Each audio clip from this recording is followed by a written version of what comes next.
Boa noite. Estamos dando início à nossa live sobre ciência na era da pós-verdade. Hoje nós trazemos como convidado o Ivan Gurgel, que é professor no Instituto de Física da USP. Ele fez graduação em licenciatura em Física, mestrado em Ciências, né, e doutorado em Educação lá na USP também. Eu vou deixar o Vinícius apresentar o canal e um pouco do Masterclass com vocês e depois a gente passa a palavra para o Ivan. Olá, boa noite a todos. É um prazer estar aqui iniciando mais uma live, recebendo hoje o professor Ivan Gurgel, da USP. Essa é uma série de lives chamada Quem Somos Nós? O papel da física no mundo da cultura e na tradição intelectual.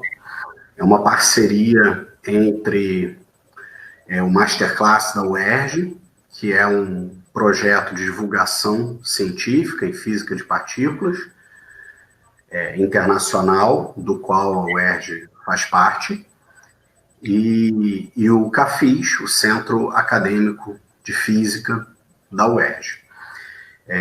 Então, eu gostaria só de avisar que, além aqui do espaço do Facebook do CAFIS, essa live depois é disponibilizada nas respectivas páginas de YouTube, nos nossos canais. Me parece, tanto do Cafis, quanto o canal Dois Prótons e um Café, que é o canal do Masterclass da UERJ.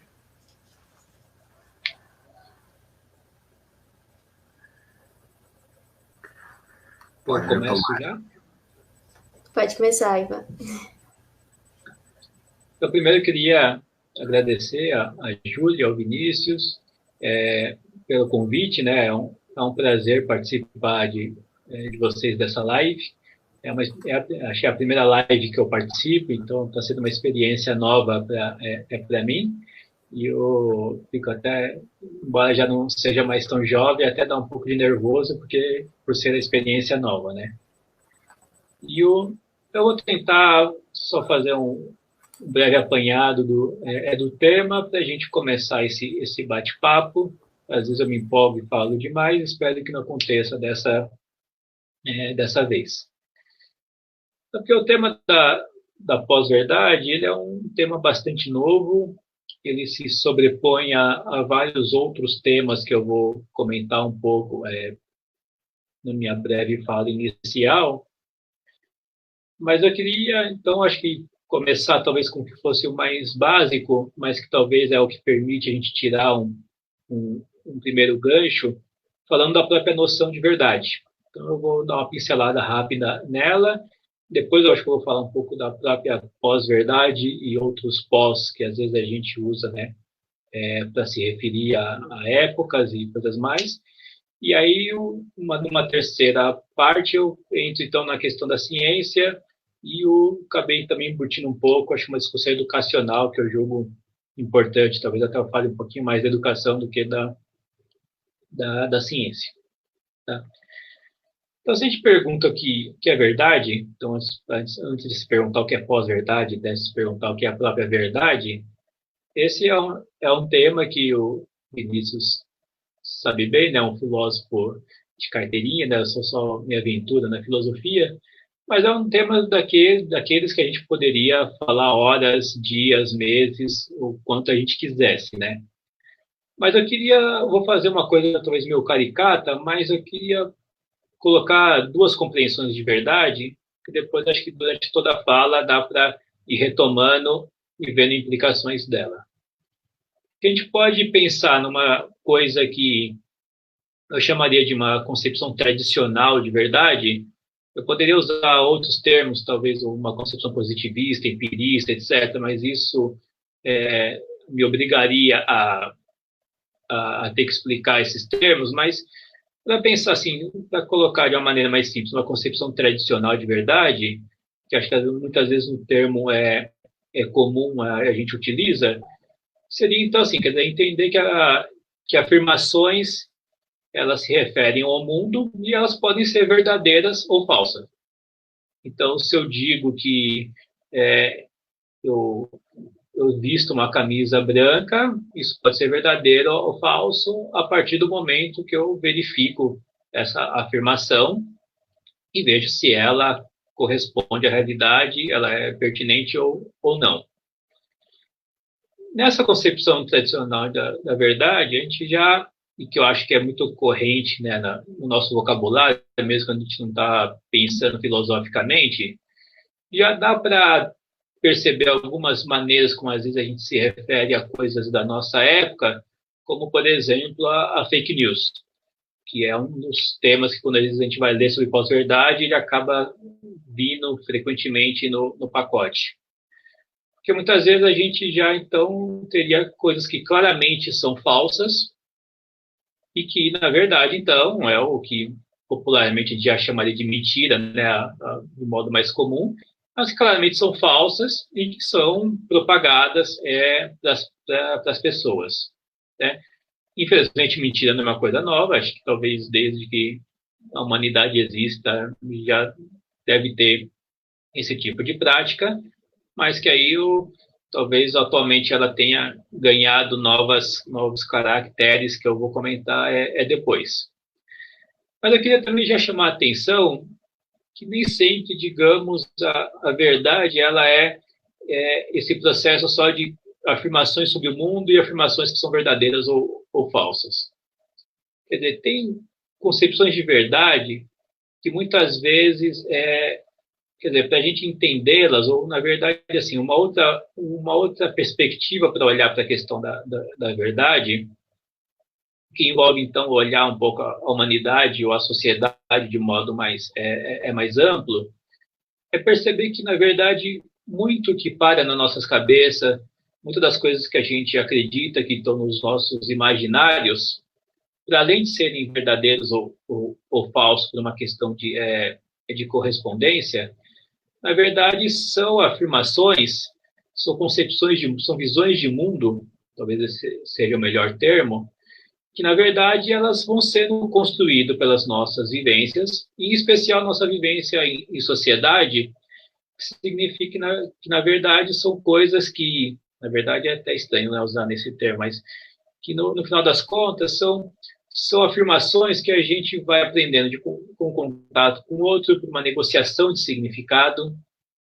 Então, são imaginários que a gente cria, e nesse processo, muitas vezes envolve muito mais um processo de convencimento do que só a busca de uma referência, se aquilo está certo ou se está errado, e que, na verdade, esse processo de convencimento está atrelado a um próprio processo de negociação de critérios de verdade.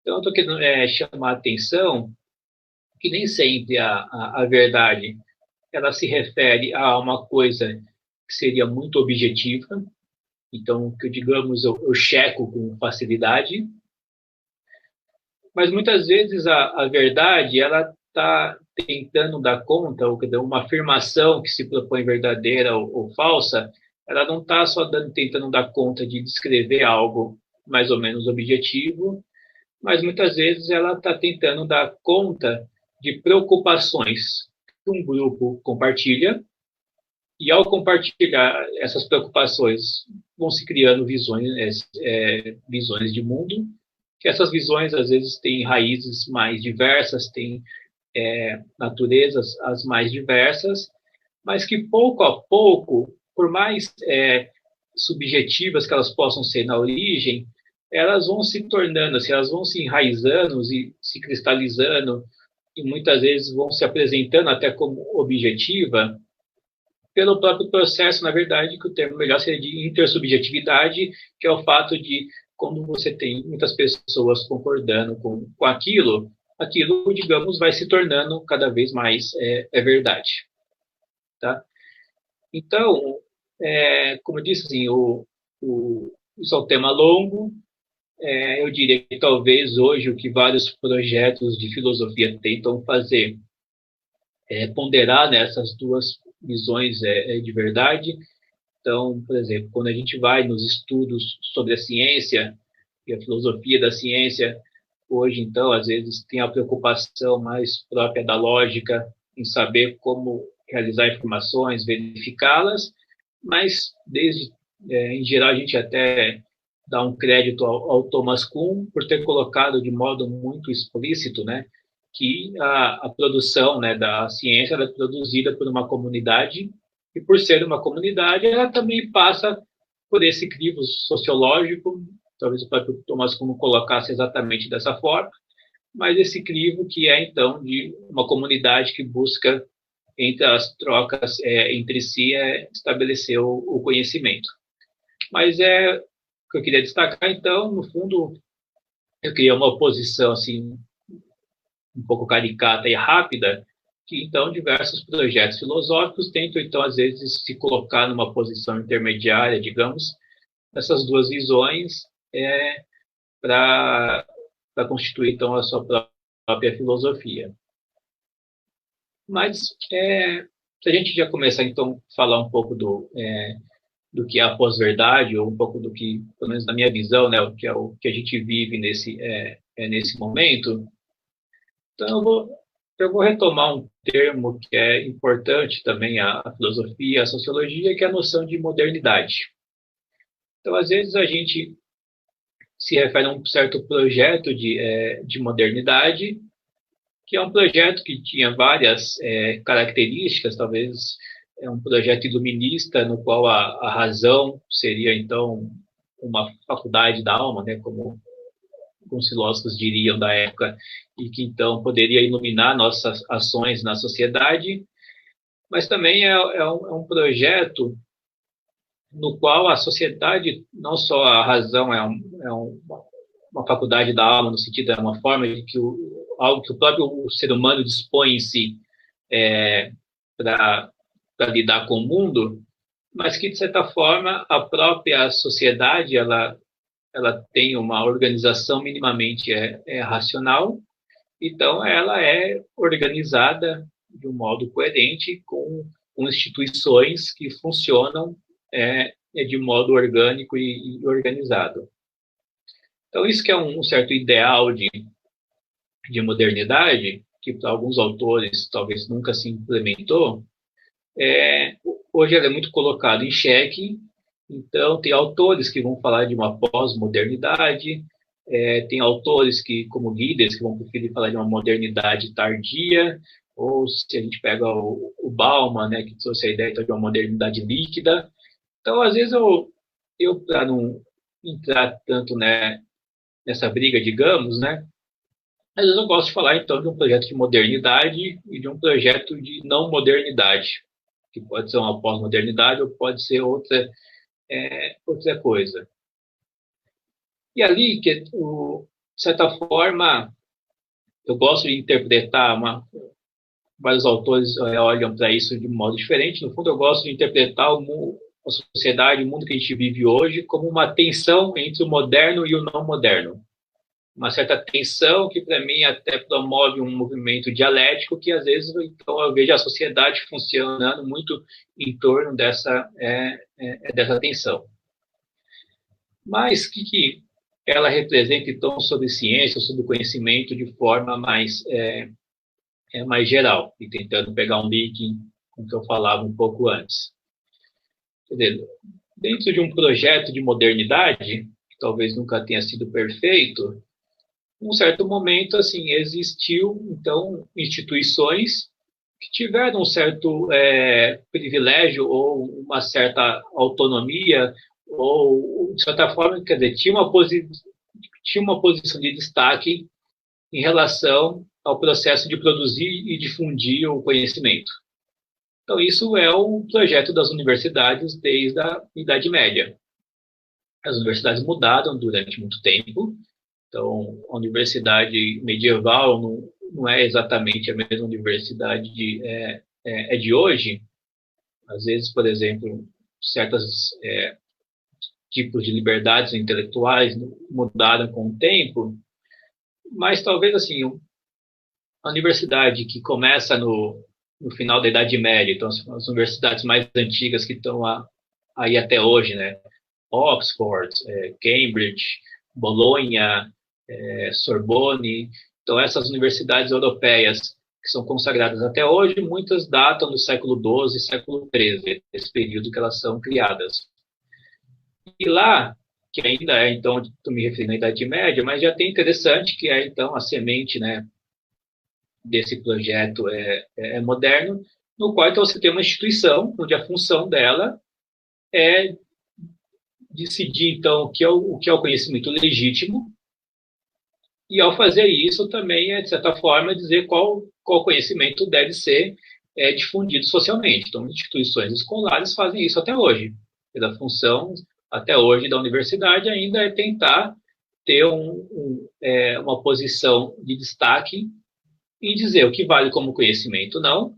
Às vezes a gente fala muito da pesquisa, que é da pesquisa feita por essas instituições, então é dizer o que é conhecimento ou não, e também é uma instituição de controle, não no mau sentido, mas, por exemplo, quando uma universidade decide o que é o seu currículo, ela está dizendo, então, qual é o conhecimento legítimo que as pessoas devem saber, o que também acontece na escola básica. Mas, já estou me alongando talvez mais do que devia, mas talvez acho que o primeiro ponto que eu queria dar destaque, quer dizer, o que mudou mais recentemente, em especial pelas novas tecnologias como essa que a gente está utilizando aqui agora para se comunicar, então com a informática e não só a web, a chamada nova web, o web 2.0, etc., que na verdade então estendem muito, né, as nossas capacidades de comunicação através da informática. O que a gente começa a ter é uma nova, quer dizer, formas de você produzir informação, eu diria mesmo produzir conhecimento. Algumas pessoas acham que às vezes não seria adequado, mas formas de produzir conhecimento que são menos tradicionais, ou que estão sob menos controle de instituições específicas como a universidade.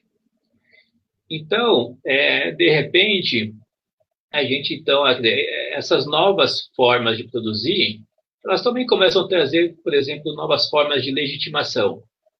Então, por exemplo, quando eu sou apresentado, como fui agora, como professor de uma universidade, então isso é uma forma de obter crédito.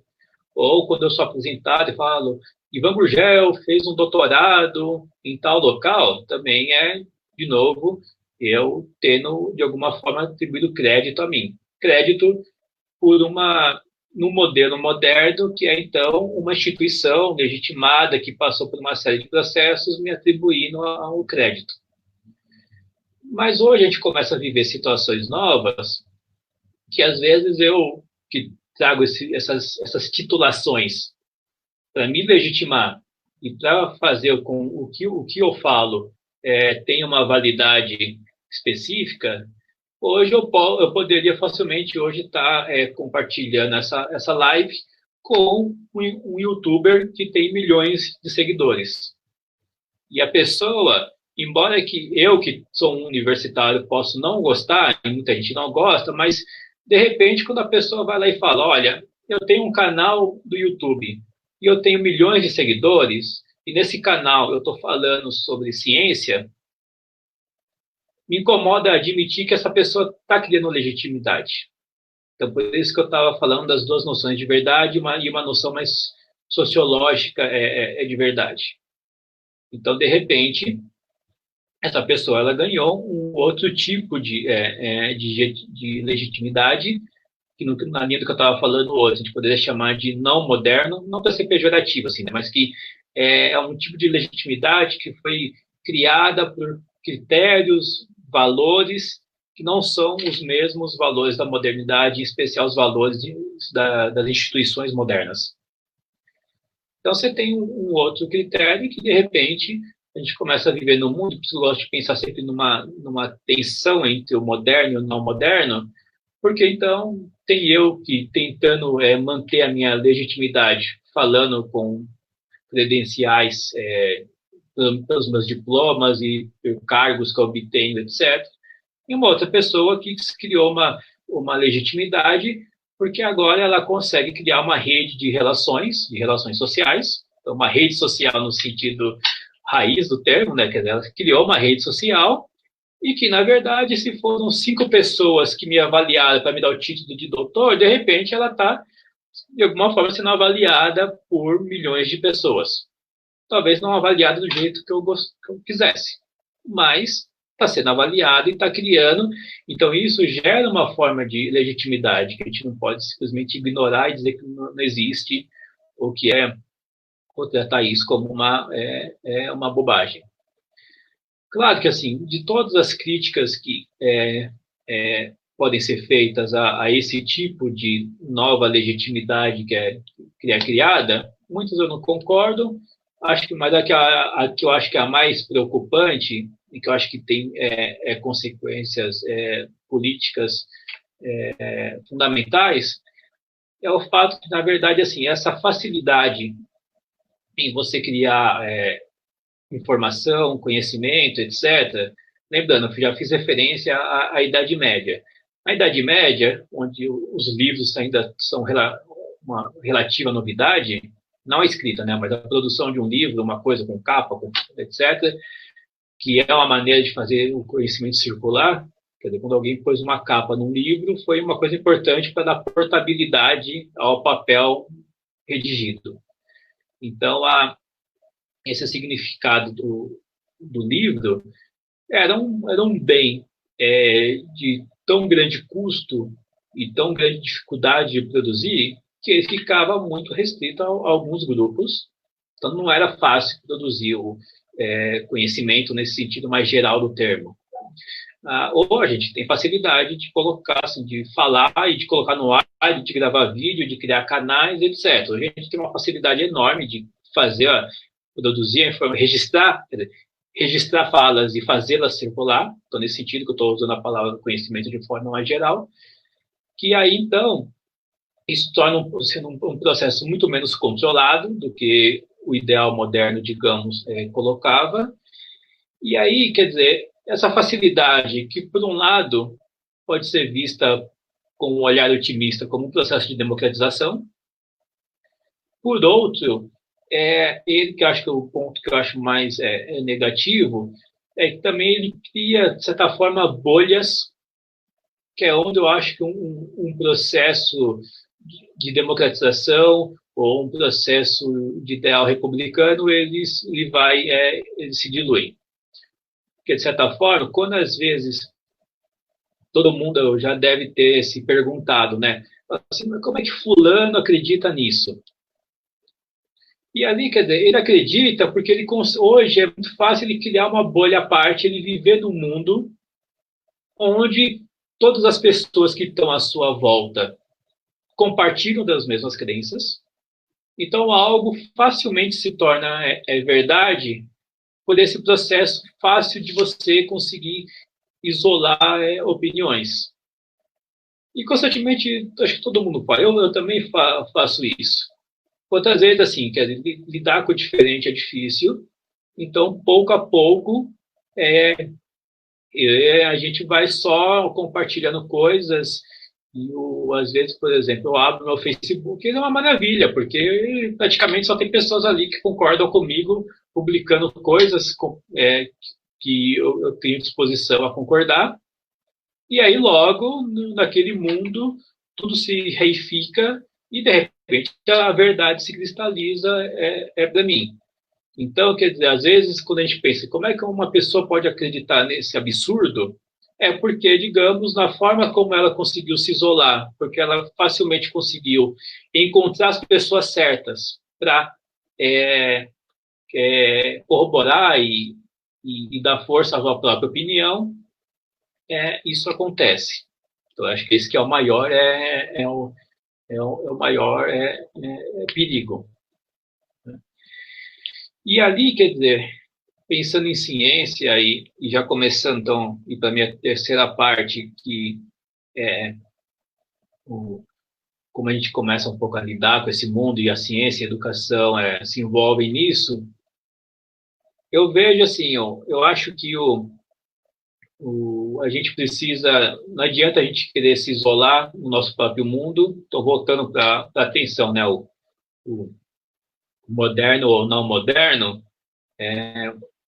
Eu gosto da universidade, eu acho que esse processo secular que a universidade reflete, né, a maneira de produzir conhecimento e de difundi-lo, eu o defendo, mas ao mesmo tempo eu não acho que a universidade ela pode se isolar. Quer dizer, existe uma coisa interessante na ciência, que mesmo quando a gente volta lá para o Thomas Kuhn ou para vários outros autores, né, que se refere à comunidade científica, então a comunidade científica é uma maneira muito organizada de cientistas trabalharem e, entre seus pares, eles conseguirem legitimar o conhecimento.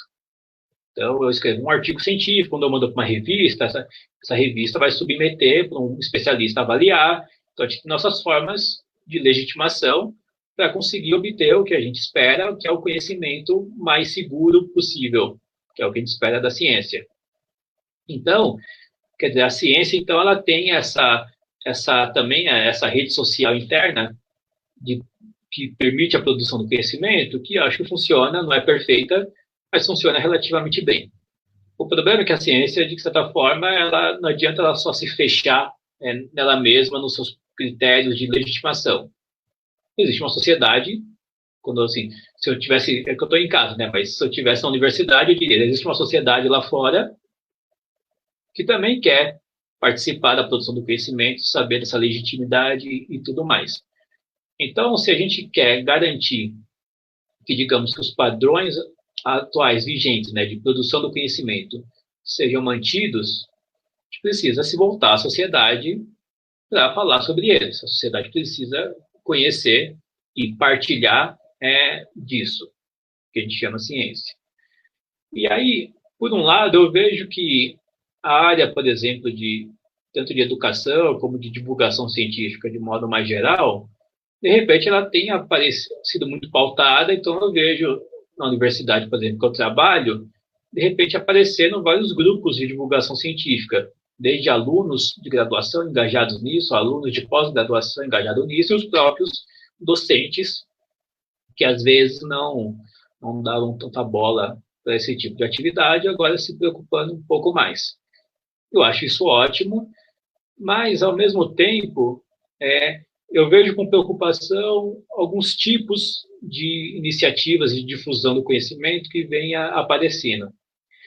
Quer dizer, às vezes, a gente começa a gente considera que divulgar a ciência de certa forma, é como se a gente, sabe, catequizar pessoas sem cultura.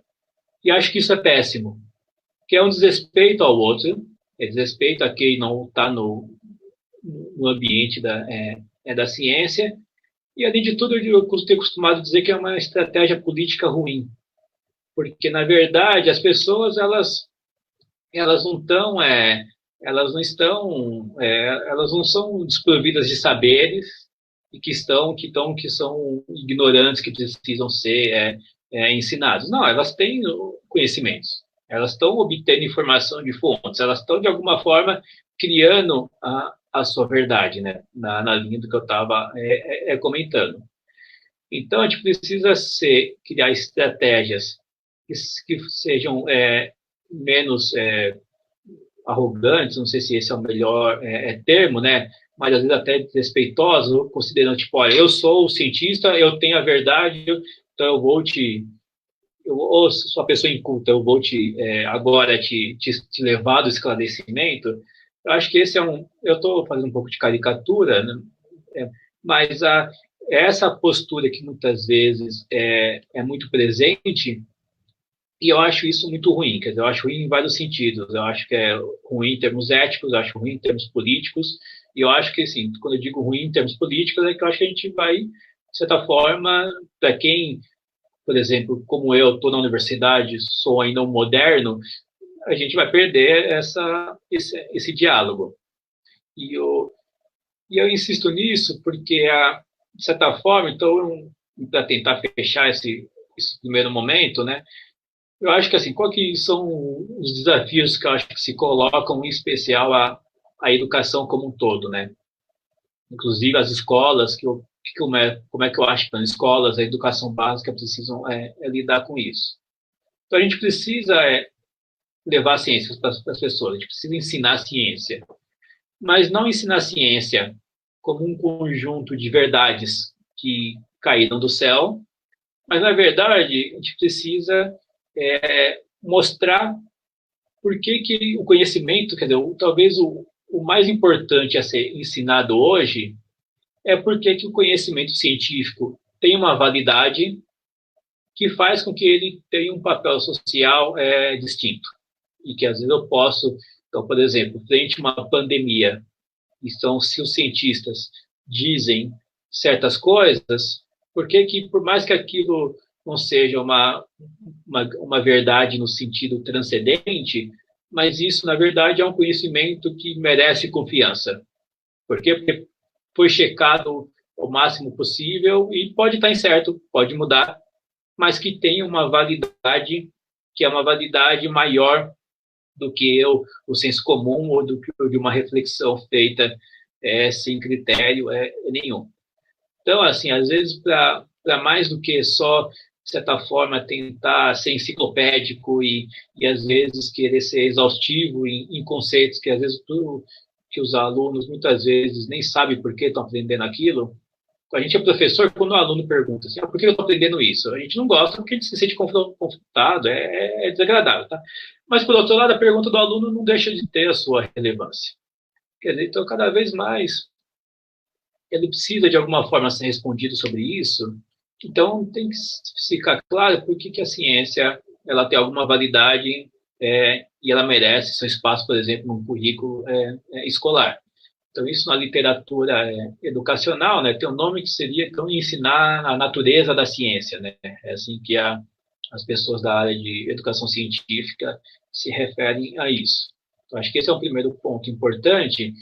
Um segundo, que até remete a um trabalho que eu orientei de tese, e a gente discutia muito a importância de problematizar a mídia e problematizar, então, a ciência na mídia. Então, hoje, eu acho que o fato de ter essa proliferação de produção de conhecimento, né, no sentido assim, de criação de informação é muito maior, faz com que a gente cada vez mais, então, tenha que pensar, discutir com o aluno como é que essas informações são criadas. Então, porque, de certa forma, para tentar falar de modo simples e encerrar, né, quer dizer, a gente tem que ter um certo desconfiômetro sobre elas. Então, quer dizer, não existem iniciativas, quer dizer, essa discussão, né, de uma educação, de letramento midiático, como alguns dizem, ela está aí, e até com essa literatura, aos poucos fui aprendendo, que às vezes também a gente demoniza assim, a mídia, que a gente cai numa coisa quase que assim, dizer, olha, então tudo que é produzido pela mídia é ruim, enviesado, não merece crédito. Não, na verdade, problematizar a mídia é tentar estar atento às condições de produção do conhecimento que vai para a mídia e podendo fazer alguma avaliação serene dele, né? E sem, às vezes, parecer que, às vezes, é um conhecimento que a gente precisa fugir ou quase assim, como se fosse algo maldito. Não, é um conhecimento legítimo que está sendo feito por processos sociais que são constituintes da sociedade. Tá? Então, acho que esse que era, pelo menos, o pontapé inicial, e ali, aí continuamos a conversa. Vinícius, quer fazer algum questionamento, algum levantamento?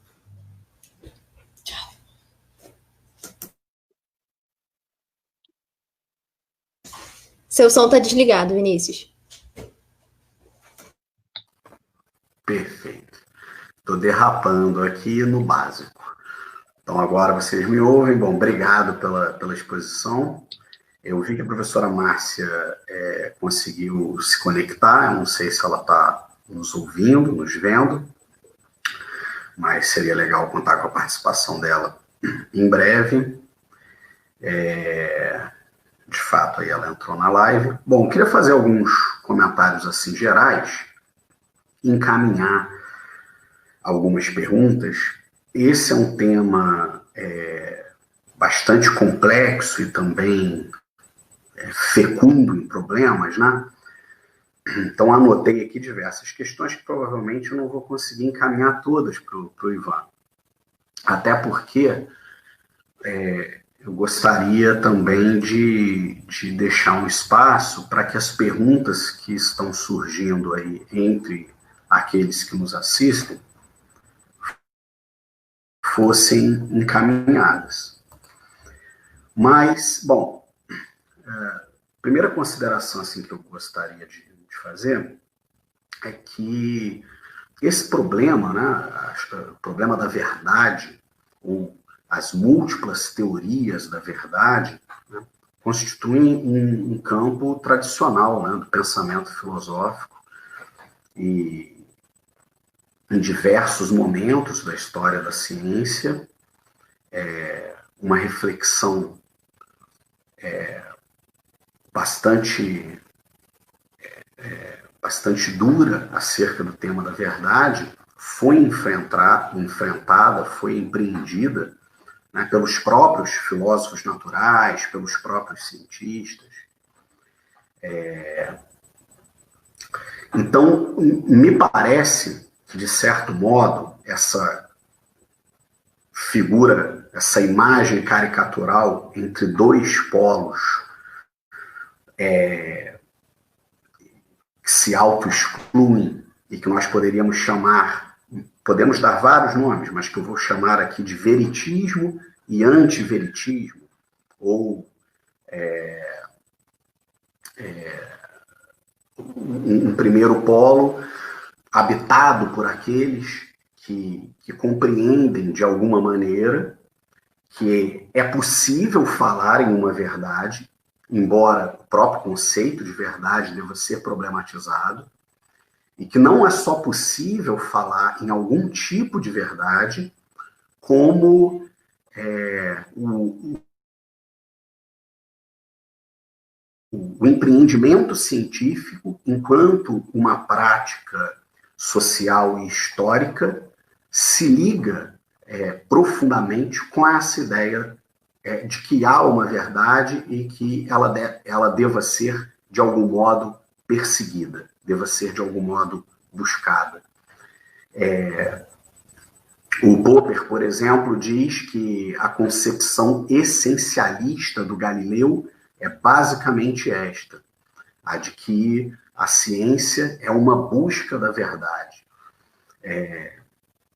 Óbvio que a questão acerca do que seja a verdade permanece em disputa. Então, de um lado, eu tenho aqueles que pensam que a ciência, de alguma maneira, se relaciona com a verdade, né?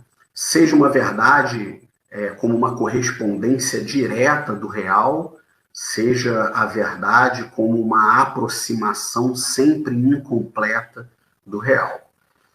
E, de outro lado, eu tenho aqueles, e aqui eu estou numa imagem bem caricatural, maniqueísta, separando, portanto, esses dois polos, né? O que, para as nossas... Eu tenho aqueles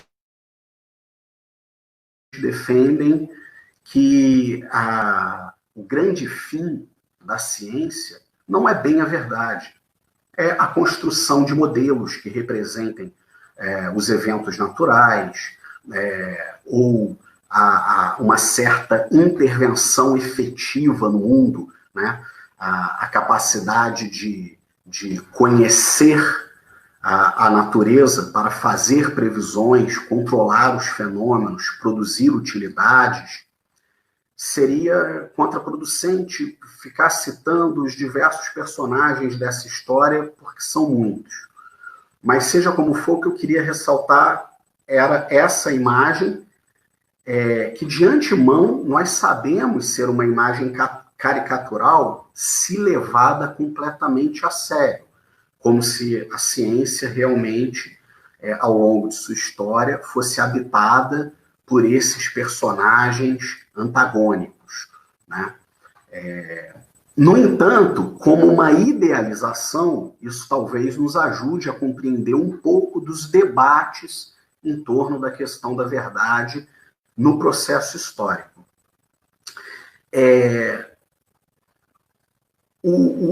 A primeira questão que eu gostaria de encaminhar, portanto, para o Ivan, é a seguinte: nós podemos pensar, de alguma maneira, que, sobretudo no século XX,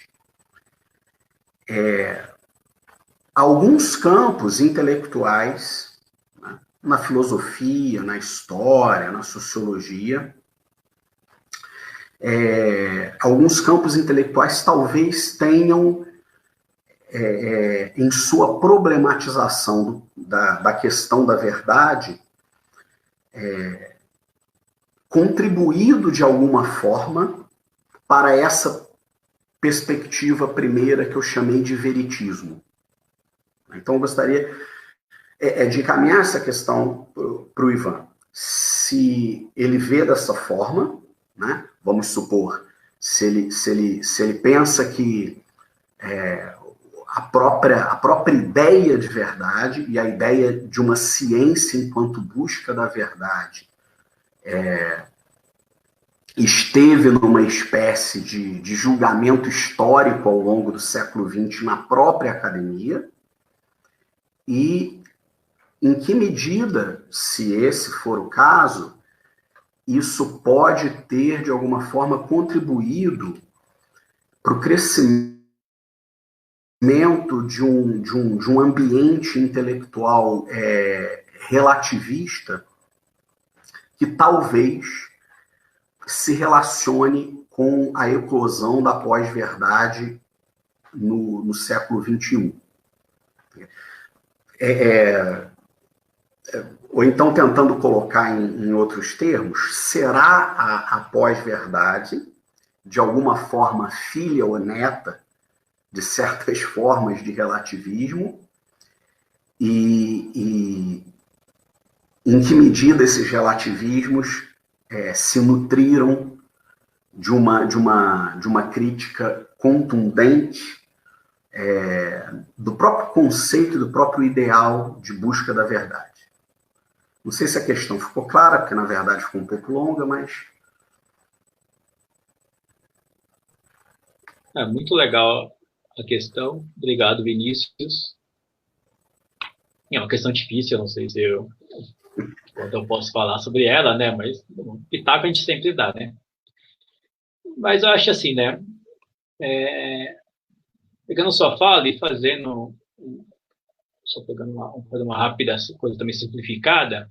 Então, por exemplo, quando um dos cursos que eu ministro lá na universidade chama Introdução à Epistemologia da Ciência, e é muito engraçado, assim, é um curso que, então, ele tem um perfil mais panorâmico, né? Não é aquele curso típico de filosofia, que às vezes elege um autor para estudar densamente.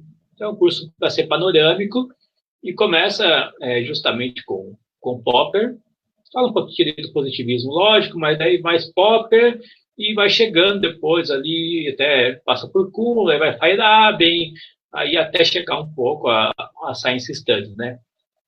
E é muito legal, porque é um curso que, não é que o curso é legal, mas colando com o que você falou, é um curso quase que eu poderia resumir como, assim, com uma ideia, como uma certa noção de verdade foi sendo desconstruída. E ali, então, olhando de modo muito macro, né, quase que é isso, quer dizer, a gente olha a filosofia ao longo do século XX, ela teve uma tendência desconstrutivista, quer dizer, ela foi pegando ideais e destrinchando, de certa forma. Então, hoje a gente quase sente vergonha de falar de verdade, né? Então, ali, eu acho que assim, né? Então, pegando um pouco a sua provocação, eu acho que assim, eu não acho que o que a gente vive em termos de fake news e tudo mais foi causado por essa mudança intelectual. Quer dizer, infelizmente ainda o discurso acadêmico ele não tem tanta penetração social. Então, assim,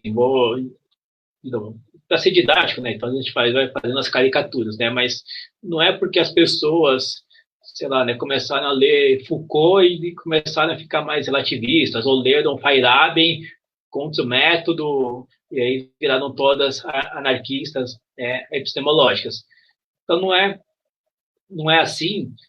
Por outro lado, que eu acho que é o desafio que cabe a muitos de nós, quer dizer, nós, as pessoas que às vezes se preocupam com essas questões, eu acho que, quer dizer, quando veio esse fenômeno, né, da pós-verdade e de tudo associado a ela, o que eu sinto é que às vezes a gente ainda não tem, a gente como comunidade acadêmica, a gente não tem um antídoto. Quer dizer, como o nosso discurso teórico, filosófico, epistemológico, histórico, social, etc., como, na verdade, as áreas do conhecimento que se preocupam com isso, em especial a filosofia, ela foi, na verdade, construindo mais um discurso, né, que é o desconstrutivista. Hoje a gente tem uma certa dificuldade eu penso que não é uma questão de ser partidário, mas, quer dizer, um professor universitário, um pesquisador, um intelectual, ele tem um papel social, um papel político, no bom sentido do termo. Então, o que acontece é que hoje a gente ainda tem uma certa dificuldade de cumprir um papel político, no bom sentido nosso, e seria, então, esse que até eu anunciava, de conseguir, na verdade, ter um certo contradiscurso mais organizado sobre por que a ciência ela tem legitimidade e por que, então, as pessoas, às vezes, podem confiar em alguns grupos, em instituições, do que não em outros. Eu acho que é isso que falta a nós. Quer dizer, claro que, por exemplo, da linha do que você citou, assim, tem muitos filósofos realistas, pessoas que estão produzindo conhecimento nisso, mas que a gente ainda não conseguiu ter um discurso bem organizado, um discurso difundido, mesmo entre o meio acadêmico, para conseguir fazer uma contrafrente a isso que a gente vive hoje. Eu insisto nisso porque o que se tornou, para mim, uma preocupação central, é que, às vezes, na linha do que eu estava dizendo antes, às vezes eu vejo, assim, na esfera pública, na mídia, às vezes em um jornal, etc., alguém fazendo um discurso de defesa à ciência que eu tendo a concordar, mas é um discurso fraco, às vezes até ingênuo, e um discurso que, na verdade, não está respondendo a quem justamente está colocando a ciência em xeque. Ou aquele que eu me dizia antes, e às vezes até menosprezando esse interlocutor. Porque uma pessoa que às vezes não acredita na ciência não é meu inimigo. Então, tem que ser colocado como um intelector diferente, e que eu preciso estabelecer algum diálogo, até para poder, às vezes, ajudar essa pessoa a ter um discurso mais ponderado e não ser, às vezes, quer dizer, não é a pessoa. O que eu acho ruim é quando a pessoa ela não dá algum crédito à ciência por alguma teoria da conspiração maluca e coisas do tipo. Mas, assim, essa pessoa só vai ser demovida dessa teoria da conspiração quando eu conseguir furar a bolha que ela vive, que é uma bolha que sustenta aquilo, que é isso que eu insisto, né? Que ela conseguiu criar uma bolha onde aquilo faz sentido. Quando eu conseguir furar essa bolha e conseguir estabelecer algum diálogo com ela. Né? Não é fácil, tá? Não estou falando que isso é fácil. Mas para isso que eu digo assim, quer dizer, isso é muito difícil, eu acho que tem muitas etapas, não tenho receita para isso, mas ligando com a sua questão, o que eu teria alguma convicção é que a gente precisa ainda conseguir ter um discurso mais organizado sobre porque a ciência ela é uma verdade aproximada, incompleta, e por aí vai, né? Por que a ciência, embora ela não seja uma verdade absoluta, eu diria que até um filósofo como Popper concordaria com isso. Então, o Popper vai dizer que a ciência, o que ela diz são conjecturas. quando a gente ouve isso pela primeira vez, até assusta, né? Como assim? Ciências são conjecturas? Mas ele vai mostrar que são conjecturas que estão passando por uma série de crivos e que, no fundo, às vezes, então, o Popper é quase assim, a gente nunca tem certeza o que é verdade, mas a gente sabe o que é falso, já é um bom começo. Basicamente, é isso que o Popper tá dizendo. Vai pegar um filósofo que, às vezes, até é considerado bem tradicional, né? Mas o que eu estou querendo dizer é que a gente precisa ainda melhorar essas nossas respostas e melhorar no sentido em diálogo em diálogo em como o problema se coloca hoje, porque é aí que eu acho, então, que a gente vai conseguir cumprir um papel, em síntese, embora eu não ache que são, digamos, movimentos intelectuais relativistas que causaram a pós-verdade, mas eu acho que eles também, quer dizer, talvez uma certa preponderância dele ajuda a gente não conseguir produzir o antídoto. Mais ou menos isso.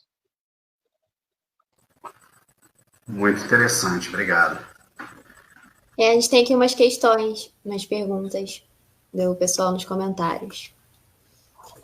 Tem uma aqui do Vinícius Costa. Um fato pode admitir mais de uma verdade? Essa é uma ótima pergunta.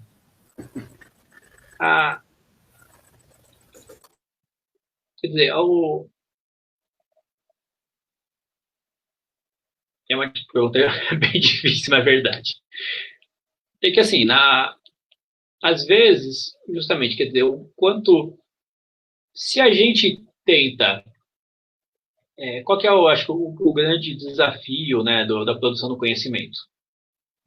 Quer dizer, se a gente quiser reduzir a ciência a fatos objetivos, o que a gente vai conseguir acabar fazendo é restringir tanto o que é conhecimento que vai sobrar muito pouquinho, digamos, do que a gente poderia chamar. Quer dizer, a ciência, se a gente reduz a ciência a fatos, a gente vai ter um catálogo de algumas afirmações sobre o mundo, e às vezes a gente não vai conseguir ir muito além desse catálogo mínimo.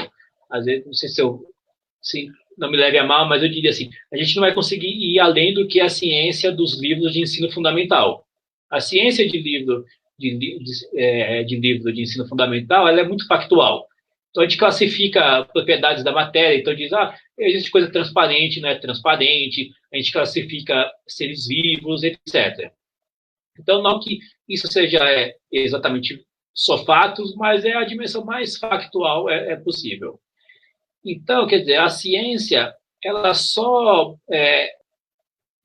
progrediu, talvez a gente possa usar essa palavra, ou, quer dizer, ou ela, na verdade, conseguiu ir se atualizando de alguma maneira, porque ela começou a ir além dos fatos que são os mais evidentes. Quer dizer, os cientistas que estudam a estrutura da matéria, como a Márcia Begali, que está aqui, ele não quer só saber, por exemplo, que existe um corpo transparente, outro não, um que conduz eletricidade, outro não, que é o mais objetivo, digamos, de propriedade da matéria. Ele quer ir no mais íntimo da matéria, ele quer saber, então, qual que é a partícula elementar. Então, uma cientista como a Márcia, ela está lá trabalhando em uma grande colaboração para tentar descobrir, então, as propriedades de um quark, ou as propriedades de um elétron. Quer dizer, coisas que vão muito além do que, digamos, a percepção factual, vamos dizer assim, nos permite. Eu costumo dizer que, quando a gente está falando de um núcleo, a gente está falando de 10 a menos 15 metros. Então, é uma coisa muito pequena, quer dizer, uma coisa microscópica, que é uma coisa que eu enxergo no instrumento de visualização, é 10 a menos 6, né? Ordem de micro. Então, eu estou falando de uma coisa que é 1 bilhão de vezes menor de uma coisa microscópica. Então, tem um desafio muito grande. E aí que eu acho que a gente precisa encarar que, às vezes, é isso, quer dizer, até eu acho bonito, eu acho legal, é uma das coisas que me dá barato na ciência, é justamente ela ser audaciosa no bom sentido, de, então, ir para muito além, digamos, dos fatos evidentes. Então, é isso que eu estou querendo distinguir. E quando você faz isso, então, ir para além dos fatos evidentes, é aí que cai no problema apontado, né? Quer dizer, às vezes eu estou em momentos que a quantidade de informação que eu tenho sobre aquilo, então a quantidade de informação, eu posso estar no momento específico da história, como a física viveu e às vezes vai voltar nesses momentos tal, que assim, às vezes a quantidade de informação, de dados que foram obtidos ali, me permitem, às vezes, corroborar ou achar válido mais de uma teoria, mais de uma, entre aspas, uma verdade. Então, por isso que tem, às vezes, em muitos momentos, onde você tem, um termo que o Vinícius também usou assim, às vezes você tem dois modelos para explicar uma mesma coisa, e você está ali num grande impasse para decidir qual que é o melhor.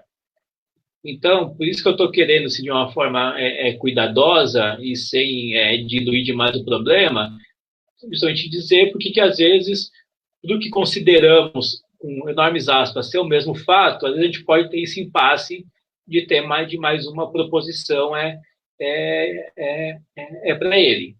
Mas eu sempre insisto muito, quer dizer, por mais que, às vezes, né, tudo isso que eu estou dizendo leva, às vezes, a gente possibilita que esse tipo de impasse exista, aí nisso, às vezes, até de volta ao Popper, que já foi citado, assim, não significa também que aí também existem infinitos modelos que cabem, ou que qualquer coisa que qualquer pessoa achar sobre aquilo vale. Porque, assim, na verdade, não, quer dizer, eu acho que às vezes tem modelos que são muito bem construídos para explicar alguma coisa, mas facilmente várias ideias sobre aquilo, sobre esses fatos que, na verdade, estão para além do fato mais imediato, tem muitas coisas que você vê que podem ser facilmente descartadas. Então, por isso que, ao mesmo tempo, eu respondo sim, né, para a pergunta e uma provocação boa, eu respondo sim com muita ponderação, com muito cuidado, para não parecer também que é um vale tudo. Então, hoje acordei cedo e resolvi criar uma nova cosmologia e legal, inventei uma aqui do nada. Não é assim, né? Quer dizer, por mais que eu sou das pessoas que admito que existe subjetividade no conhecimento, eu não acho que essa subjetividade também ela é um processo que dilui qualquer tipo de validade, quer dizer, que torna todos os conhecimentos também com qualquer validade. O que um cientista demorou anos para afirmar vale com o que eu pensei em meia hora aqui sobre o assunto. Não acho que é assim também. Temos uma segunda pergunta aqui, do Almir Borges. Professor Ivan, como divulgar a ciência na escola pública, onde temos problemas graves na estrutura, parte civil, salas lotadas, mal iluminadas, falta material, e na infraestrutura, como a questão salarial, as políticas educacionais, treinamentos de professores, atualização, carreira e entre outras coisas? Só uma pergunta difícil, né? Eu não... Acho que assim, eu sou uma pessoa que já fui assim mais otimista em achar que a gente poderia ir muito longe, apesar das questões institucionais. Hoje, infelizmente, ao longo do tempo, até eu fui me tornando uma pessoa mais engajada em termos de militância mesmo em educação, porque eu diria assim, né, enquanto a escola não tiver uma boa estrutura, enquanto a carreira de docente não for valorizada, enquanto um professor não tiver um salário decente, porque, na verdade, o salário de um professor da escola básica hoje, ele é indigno, assim, quer dizer, a pessoa com aquilo não tem vida digna. Não é que a pessoa não é que a pessoa não vai poder passar férias no exterior. Não, a pessoa não tem dignidade. Então, assim, a gente precisa resolver esses problemas, que são os problemas sociais e estruturais relacionados à educação. Enquanto os mesmos não forem resolvidos, a gente não vai conseguir ir muito além no trabalho diário ali de ensinar ciência, história, filosofia e tudo mais.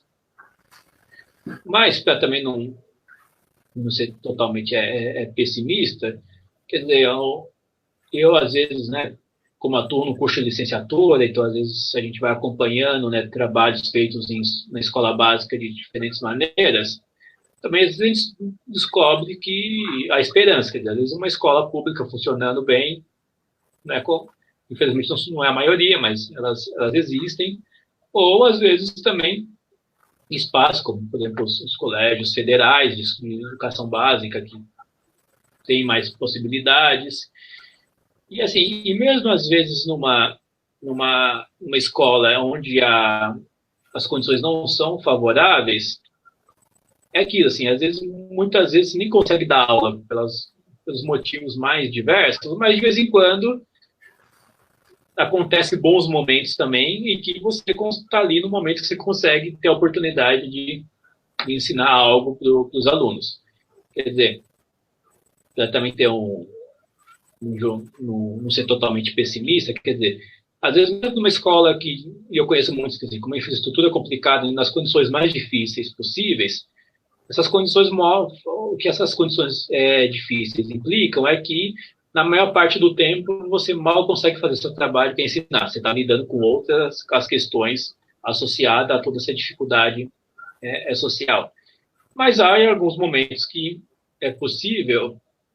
E ali, quer dizer, o que eu acho que é importante é justamente, quer dizer, conversar sobre ciência com os alunos. E quando eu falo conversar, eu uso esse termo até para brincar um pouco, mas é porque, assim, quer dizer, tentar entender o que esses alunos estão pensando sobre ciência, quer dizer, que tipo de informação eles estão tendo sobre ciência, como é que é, quer dizer, quais são os hábitos culturais dele, quer dizer, a partir da onde ele obtém informação para viver a vida dele. Acho que essa que é a grande questão.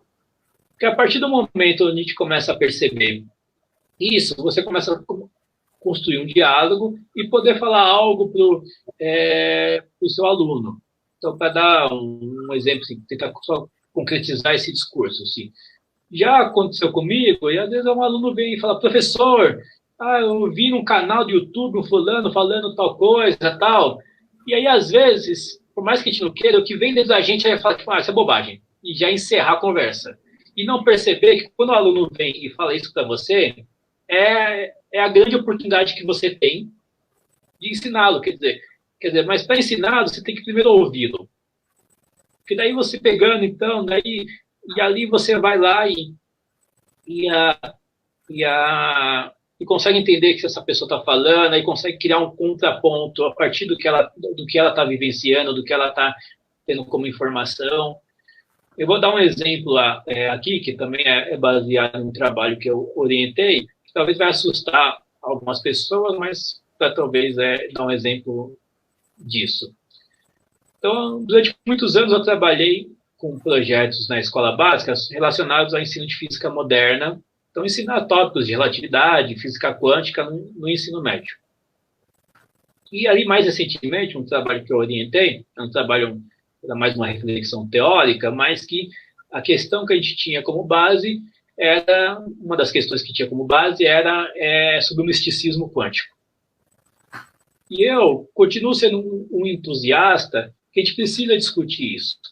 Porque a última vez que eu dei aula para a escola básica, eu lembro que eu fiz uma enquete com meus estudantes e perguntei para eles, assim, responda o que você quiser, bem aberto, mas o que você gostaria de aprender?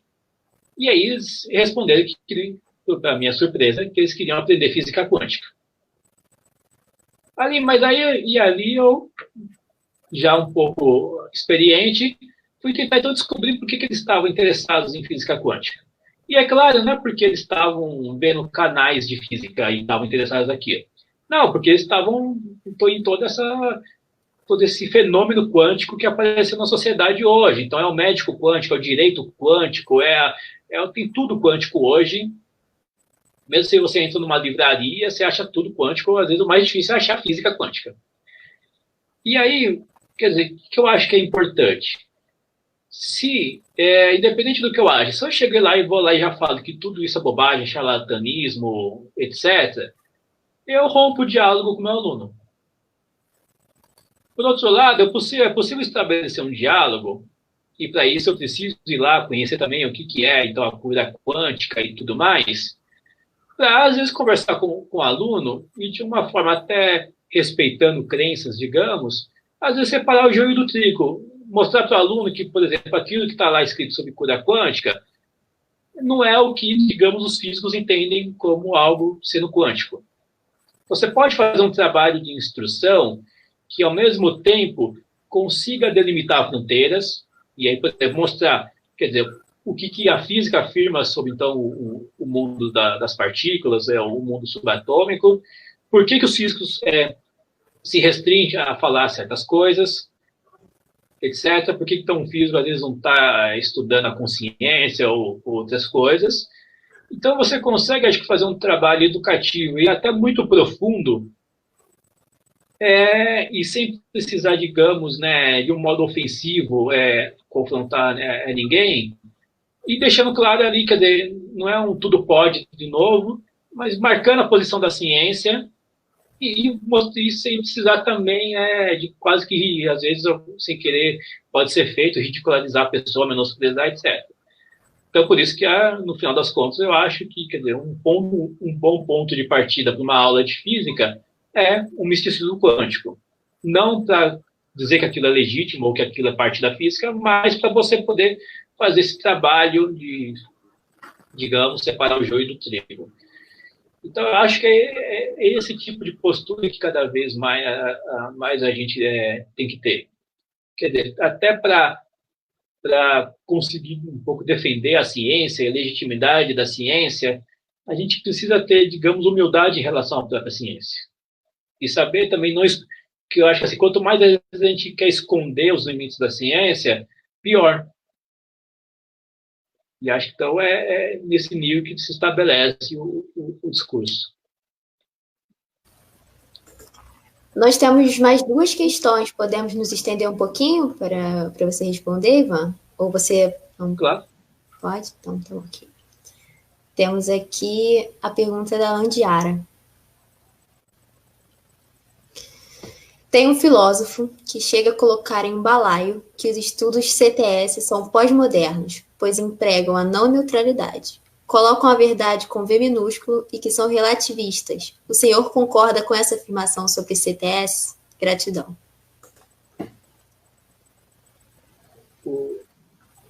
Só me dá um feedback. Vocês estão conseguindo me ouvir? Sim. Sim. Não, porque uma hora a tela ficou branca aqui. Não sei se... Tá. Eu às vezes te ouço. Mas eu consegui ver a pergunta. Uma pergunta excelente. Eu acho que não. Acho que assim, vincular CTS a pós-modernismo e ainda mais e cair a isso, eu acho que não é adequado. Porque o movimento CTS, ele até às vezes é chamado de movimento, não é à toa, porque ele tem uma influência de movimentos sociais. Então, muito antes até disso, isso é discutido no âmbito da educação, o próprio CTS já tinha vida própria. E ele é um movimento que, na verdade, ele é muito mais pautado por teorias críticas. Então, teorias críticas no sentido de escola de Frankfurt e tudo mais.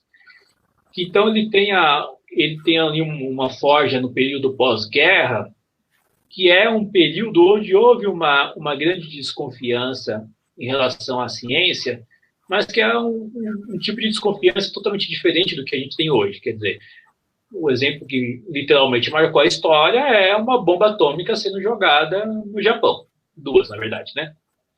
Então, quando, por exemplo, a ciência que era sinônimo de progresso, então na virada do século XX, né? Então a ciência era sinônimo de progresso, então a gente só esperava coisas boas da ciência.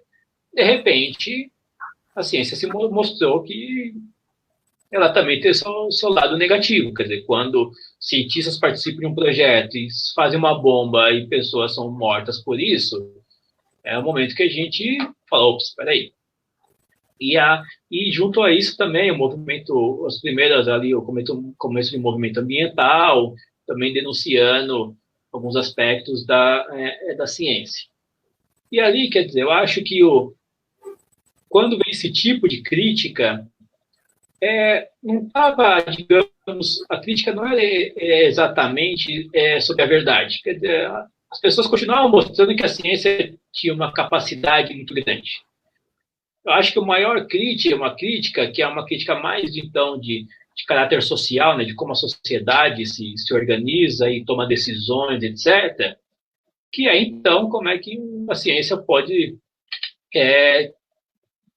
ser subvertida, digamos, a esse ponto, e a ponto de a gente ter bomba. E, claro, quer dizer, isso implica, como vários autores colocam de modo pertinente, a falar da não neutralidade da ciência. Quer dizer, nem sempre a ciência está sendo feita por um lado bom.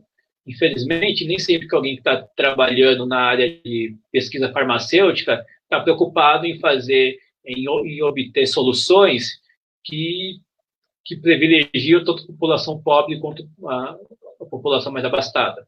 Então, quer dizer, a ciência está, desde os seus primeiros passos, imersas em questões sociais. Então, a ciência, conforme os caminhos que ela toma, ela não é neutra. Mas isso é um pouco diferente da noção de pós-verdade ou de algumas tendências associadas à pós-modernidade, que é essa diluição, digamos, da objetividade da ciência. Eu acho que são coisas bem diferentes na minha compreensão. Então, juntar as duas coisas me parece não muito adequado. Tá? E, da mesma forma, quer dizer, então, e fazendo um outro pequeno reparo, quer dizer, às vezes, como eu já citei antes, né, um certo movimento de desconstrução, né, que a filosofia passou, mas, de certa forma, quer dizer, eu acho que foram desconstruções muito bem-vindas, que nos ajudaram a ser muito menos ingênuos em relação ao conhecimento, em relação à noção de verdade, em relação à ciência.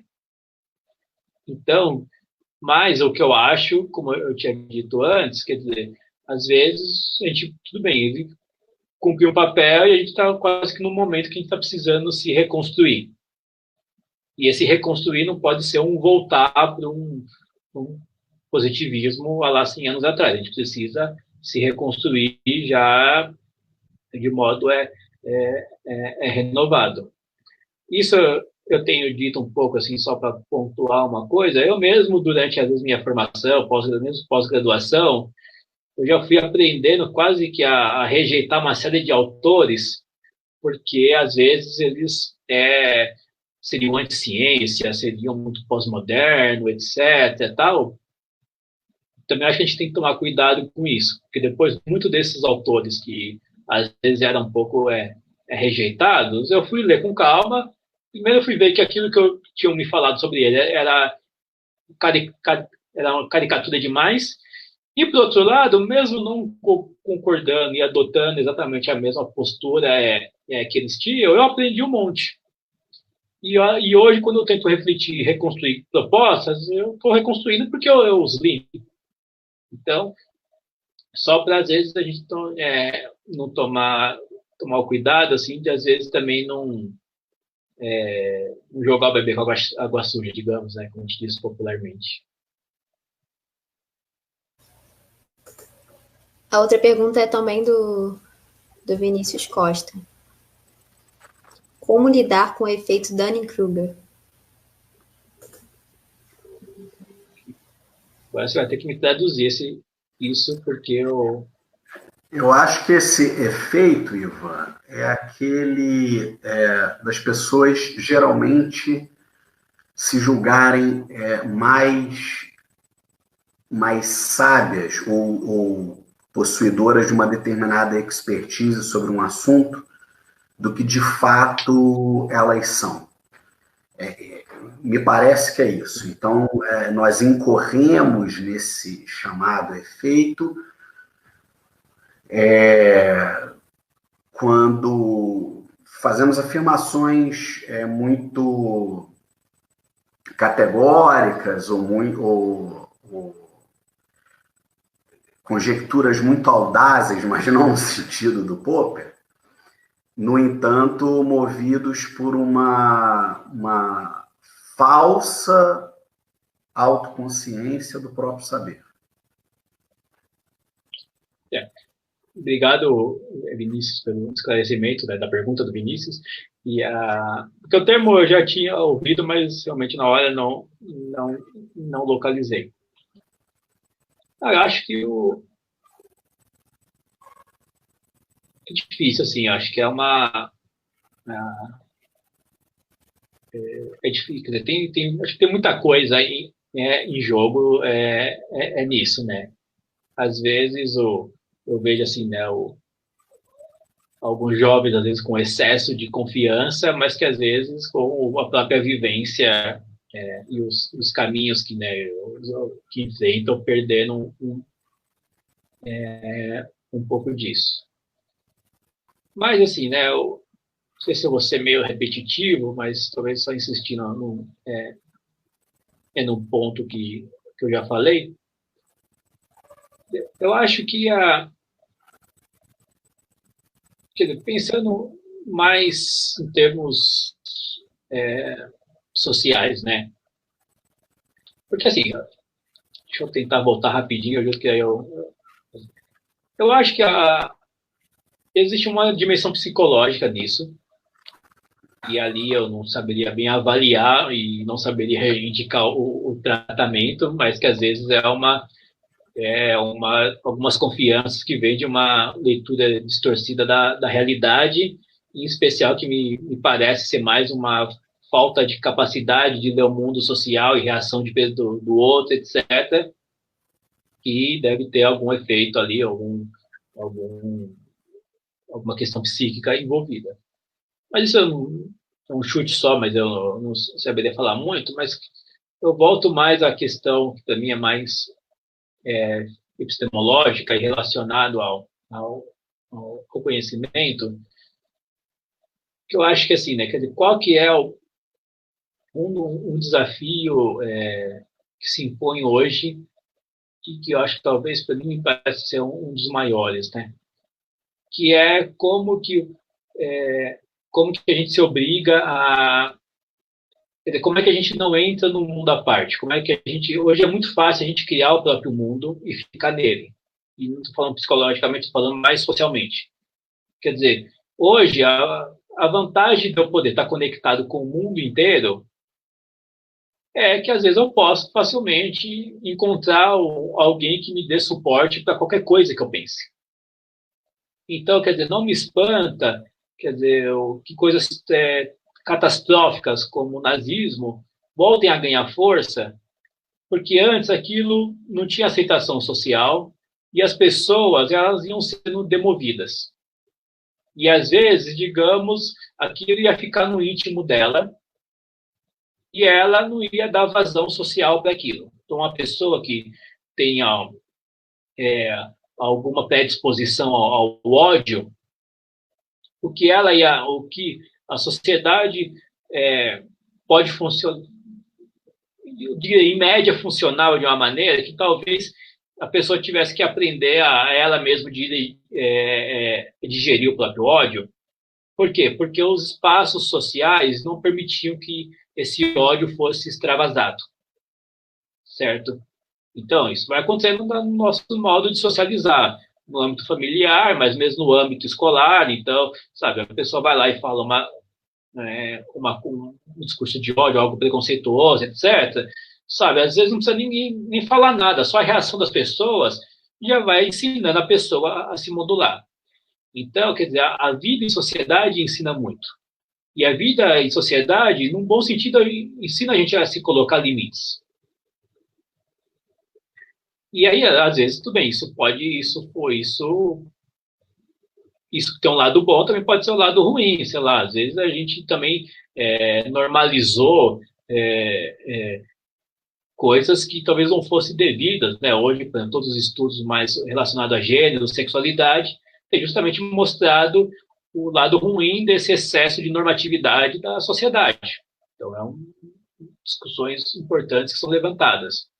Mas, quer dizer, por outro lado, nem todo tipo de repressão é ruim. Quer dizer, às vezes a repressão ela tem um lado bom, e isso acho que até já estava no próprio Freud.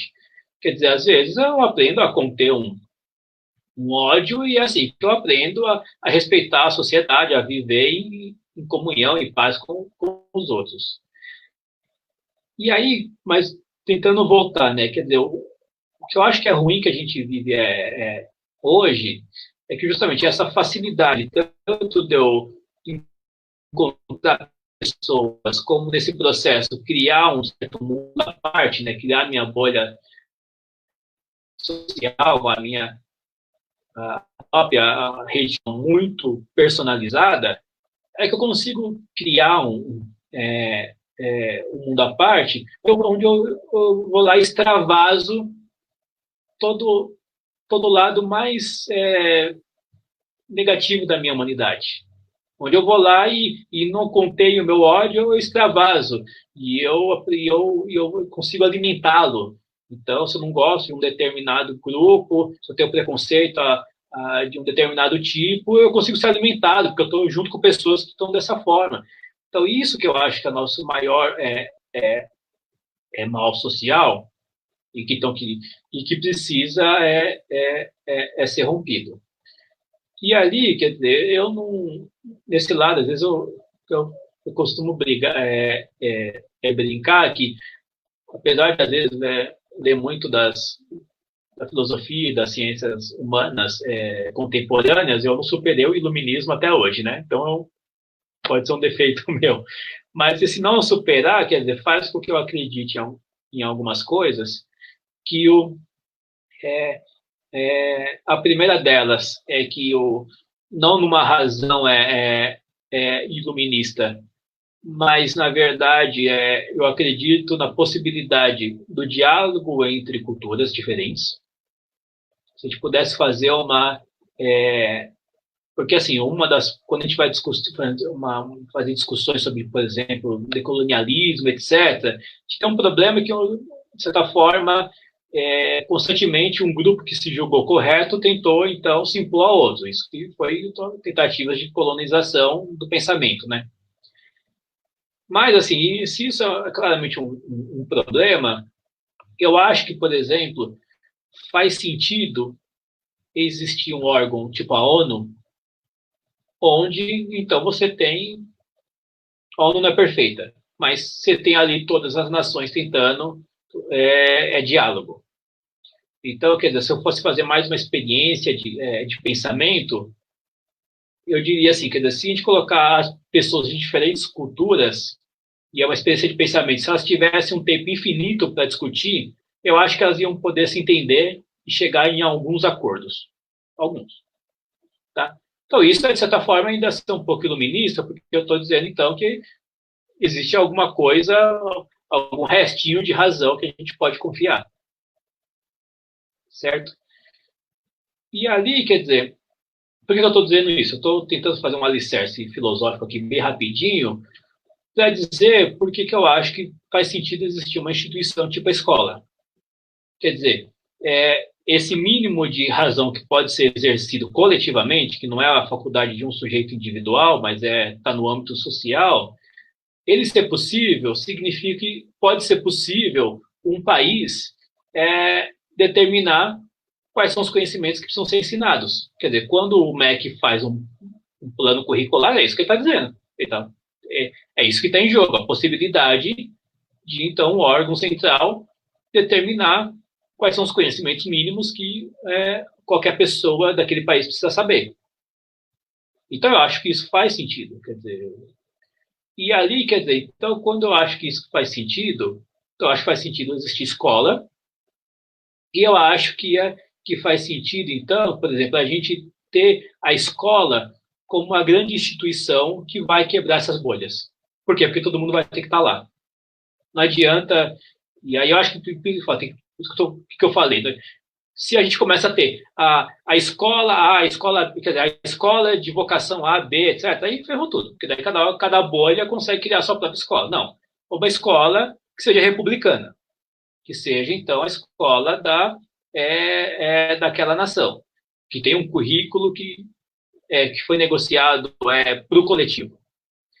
Então, é tudo isso que eu acho que permitem com que a gente, então, fure essas bolhas e, dizendo de modo simples, faça, talvez assim, eu posso dizer que, para mim, a função da escola talvez seja, num termo simples, dar um chá de realidade das pessoas. Eu acho que isso seria uma boa função da escola. Eu tento fazer um pouco isso nas minhas aulas, por exemplo. Como nas minhas aulas eu sempre levanto muitas questões, e aí eu incentivo muito que os alunos falem, eu tento, e aí sempre tentando ser o mais cortês, então, cuidadoso possível no trato com o outro, às vezes dá um chá de realidade nos alunos. Então, às vezes, assim, eu provoco muito os alunos falarem para poder, de certa forma, depois criar contrapontos, etc.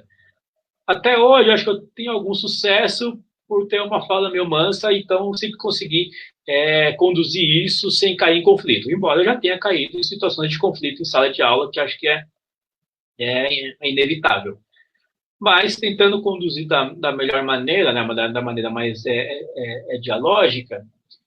Então, por exemplo, quando eu citei o exemplo do misticismo, uma vez eu fiz uma enquete com alunos de graduação sobre se eles, e fazia sentido, né, perguntar isso para eles numa disciplina, se eles ensinariam a questão do misticismo. Então, a maior parte dos alunos disse, legal, mas eu não faria isso não. Por quê? Porque ele fala assim, olha, eu vou entrar num embate muito difícil de lidar, porque eu estou, na verdade, trazendo esse tema, que não é só falar de física, é lidar com a crença das pessoas, etc. E a maior parte, o que eu entendo, o sentimento, né, porque não é fácil lidar com isso, disse, olha, eu não entro nesse barco, não. E eu entendo, mas eu acho que a gente precisa entrar nesse barco. Eu tenho, se você repara na minha fala, eu volto muito a isso. Não adianta a gente ficar só, também que a gente fala que a gente sempre fala da bolha dos outros, né? Então é a bolha que acredita em a coisa A e a coisa B, e a gente não repara o quanto que às vezes a gente está na bolha também. E que, então, não é só furar a bolha do outro, é furar a nossa bolha. Eu lembro, assim, só para contar episódios engraçados, assim, uma vez um curso que eu estava dando, por uma demanda dos alunos, e eu dei uma aula sobre liberalismo. Tentei conceituar o que era liberalismo e tal, e tentei mostrar por que aquele pensamento, em especial na época que ele surgiu, historicamente, etc., teve contribuições no que eu jogava fundamentais, né, para a história. E ali, quer dizer, eu lembro que teve uma repercussão estranha entre os alunos, porque aí não os alunos que já sabiam, tinham percebido que eu era uma pessoa que uma forte tendência à esquerda, etc. Como é que eu estava fazendo aquilo, assim, né? Tipo, quase como se eu estivesse jogando pedra na cruz, né? Eu falei, não, gente, eu acho que eu preciso ler esses autores, entender o que eles estão falando, contextualizá-los e ver o que tem de legítimo no seu projeto. Posso ser porque então, como a minha tendência ideológica é de discordar, jogar tudo isso, vou fazer leituras superficiais e caricatas, etc. Então, eu tenho insistido muito nisso, né? Quer dizer, sabe, se a gente acredita na política, no bom termo, a gente tem que acreditar que tem que existir as diferenças. Quer dizer, cada vez mais as diferenças são difíceis, mas elas têm que existir. Porque às vezes a gente acha que, por exemplo, a melhor sociedade do mundo seria, por exemplo, numa sociedade onde todo mundo fosse de esquerda. Essa sociedade seria autoritária. Essa sociedade não seria democrática. Quer dizer, claro que uma coisa é combater posições extremas, outra coisa é dizer, olha, o nazismo não é legítimo, ou uma determinada, quer dizer, uma série de posições políticas que às vezes a gente pode ter acordo que elas são nocivas. Por outro, isso que eu sempre falo, também não é o vale tudo. Por outro lado, também achar que uma determinada, sabe, uma determinada visão política já consegue encerrar nela, quer dizer, ela consegue resolver todas as contradições sociais, a ponto de uma visão política conseguir ser o consenso de tudo, isso é muito perigoso. Isso é o cerne do pensamento autoritário. Então, eu tenho que admitir que, quer dizer, a ideia de consenso, que é uma ideia que às vezes a gente lida como fosse muito positiva, uma coisa boa, conseguir consenso e tal, ela é muito perigosa.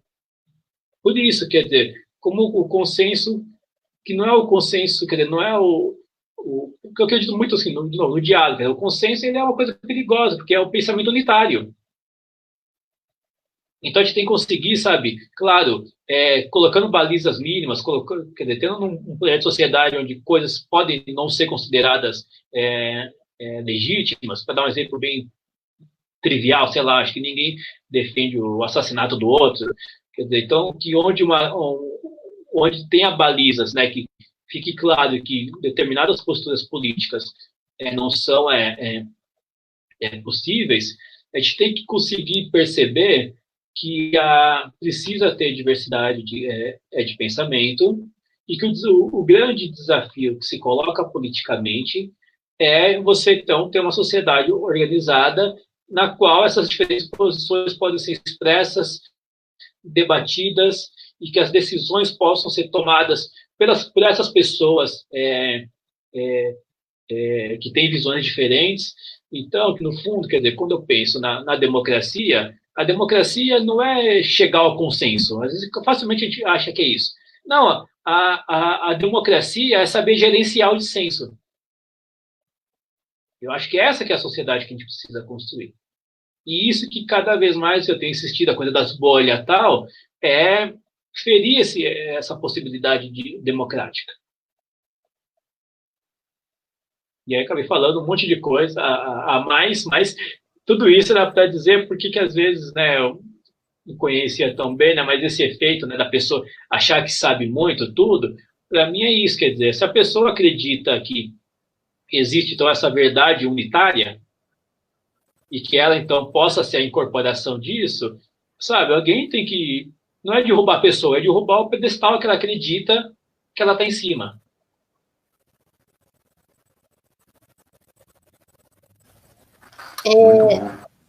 Sem mais perguntas aqui, gostaria de acrescentar alguma coisa com o Márcio.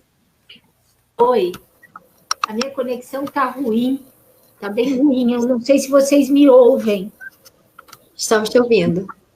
Tá bom. Oi, Ivan, desculpe aí os percalços da minha conexão e meu atraso. Em primeiro lugar, obrigada de você estar aqui, de você ter aceitado o convite.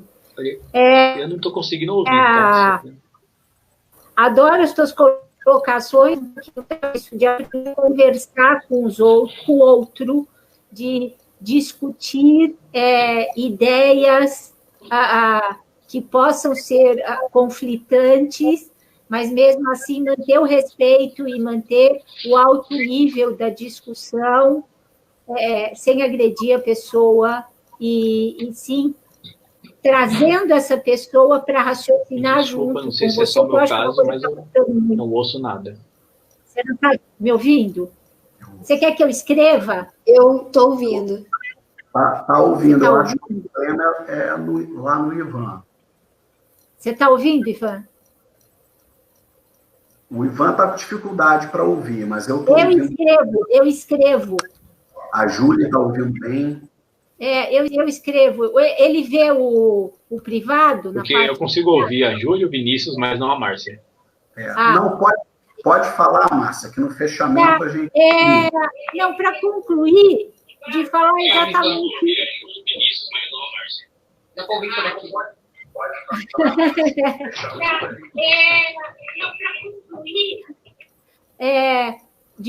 Para concluir, você falar isso, da gente desenvolver cada dia mais essa capacidade de conversar com o outro, principalmente em se tratando dos alunos, de se discutir essas ideias que muitas vezes são conflitantes com o conhecimento que a gente tem, usando isso para trazer essa pessoa para o conhecimento que a gente tem, mantendo o respeito, mantendo o alto nível do diálogo com essa pessoa, independente do grau de escolaridade.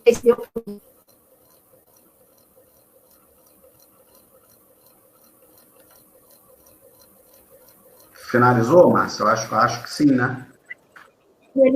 Finalizei. Tá. Deu para entender? Eu consegui, Finalizou, Márcia? Eu acho que sim. Finalizei. Deu para entender? Eu consegui ouvir porque minha esposa me emprestou, né, o notebook dela e eu peguei a maior parte. Então, mas só para talvez comentar um pouco mais, né? Acho que muito da minha fala tem uma influência de um personagem que se tornou polêmico, né, atualmente, que é o Paulo Freire, né? Que se tornou um inimigo para alguns grupos. E é muito interessante, quer dizer, eu acho que uma das maneiras... O Paulo Freire, em geral, ele é reconhecido como um educador, como um atuante e um intelectual sobre educação, mas o próprio Paulo Freire chegou a comentar que ele encarava a obra dele mais como uma epistemologia. E eu concordo bastante com isso, tanto que eu sempre tendi a ler a obra do Paulo Freire como uma epistemologia, uma teoria do conhecimento. Não, às vezes não redigida da maneira exatamente como muitos teóricos do conhecimento fizeram, mas ali uma teoria do conhecimento e com fundamentos claros. Mas por que eu estou comentando isso? Porque acho que o Paulo Freire dizia que sobre questões que envolvem o nosso ser na própria sociedade, são questões que, em especial, talvez simplificando, dizendo assim, quase que existencialistas, quer dizer, perante as questões do mundo, como o Paulo Freire colocaria, todos somos incompletos. E aí até por isso que às vezes ele vai falar, né, sobre o educador educando, então ao ensinar eu aprendo com o aluno, etc. Isso às vezes são falas que sempre foram muito confundidas, porque assim, quer dizer, quando o Paulo... claro que sim, se eu sou um professor de física, eu entrei numa sala de aula, se eu pegar, digamos, a régua métrica do conhecimento sobre mecânica e a capacidade de resolver problemas de sistemática, eu posso falar que eu sei mais que o aluno. Não é isso que não é isso que o Paulo Freire está negando, não é essas legitimidades em relação a temáticas, conhecimentos específicos. Mas por isso que o Paulo Freire insiste, em relação aos problemas do mundo, ou em relação ao mundo em toda a sua complexidade, o mundo natural e o mundo social, todos somos inconclusos. Quer dizer, ninguém tem conhecimento sobre tudo. E aí, então, quer dizer, quando a gente se defronta com o mundo, é o momento que você percebe que você precisa... O Paulo Freire vai falar a vocação ontológica do ser, né? Quer dizer, o ser mais, quer dizer, o que a gente tem que fazer na Terra, né? A gente tem que tentar sempre ser mais para ele. E esse ser mais é justamente o estabelecer o diálogo. E estabelecer o diálogo com todos, quer dizer, aí não tem hierarquia. Quer dizer, é um momento onde, quer dizer, se eu estou falando sobre o mundo, as pessoas com as mais diferentes formações, ou com as mais diferentes visões de mundo, então mesmo as pessoas que tiveram as suas visões de mundo formadas sem ter acesso a meios institucionais, então estou falando com esse cuidado para dizer assim, né? Aquilo, quer dizer, a gente fala assim, aqui não foi para a escola, é um ignorante. Não, aquela pessoa foi privada de um acesso a um tipo de informação, de conhecimento.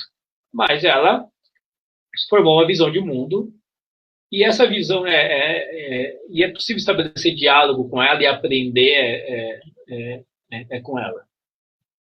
Então, assim, quer dizer, às vezes, pegando vários casos, assim, mesmo muitas vezes teve muito cientista que aprendeu com uma pessoa popular, porque a ouviu e, de repente, dali foi que veio uma percepção, sabe? Às vezes é numa conversa totalmente informal e despretendida, que a pessoa fala uma coisa que, de repente, aquele momento que você fala, caiu a ficha, entendi. Então, esse que é o poder do diálogo. Quer dizer, quando eu me disponho a dialogar com o outro e, ao mesmo tempo, me explicar para o outro e entendê-lo e tentar essa interação, que é quando eu ativo um mecanismo onde eu começo a saber coisas e a perceber coisas que antes eu não percebia. Quantas vezes teve coisa que, digamos, hoje eu sei e que eu só sei e eu só adquiri consciência dela por conta de uma pergunta de um estudante, por exemplo. Porque na hora que a pessoa me fez uma pergunta, e às vezes aquele estudante todo cheio de vergonha, fazendo uma pergunta, achando que a pergunta é boba e tal, e na hora que eu tive que responder, eu falei, não tinha pensado nisso? É isso que é o legal. Esse que é o poder do diálogo. Então, aí que eu acho que, assim, quer dizer, às vezes esse é o exercício que nos cabe hoje, né?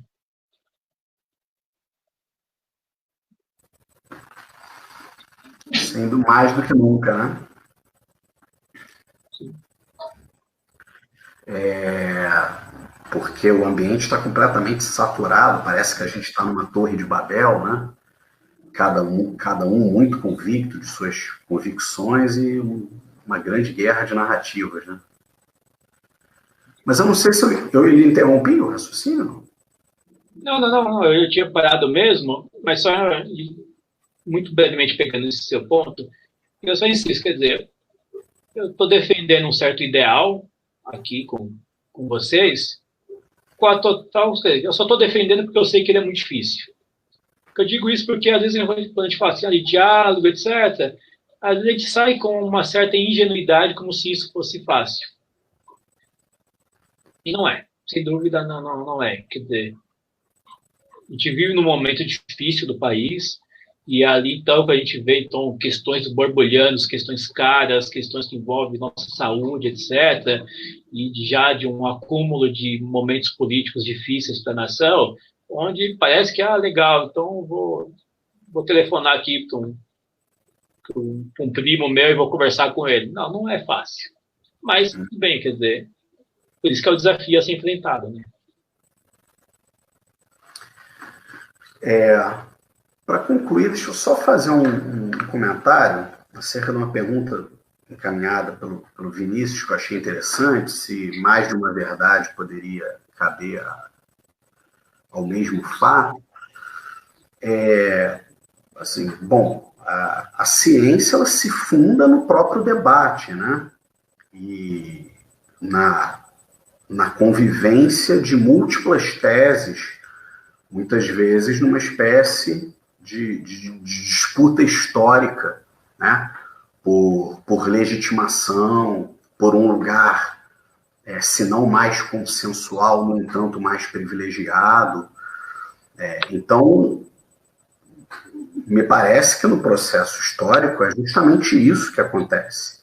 Existem determinados fatos, ou que eu poderia chamar de determinadas regiões da realidade, que estão em disputa por diversas abordagens teóricas, por diversos modelos, né?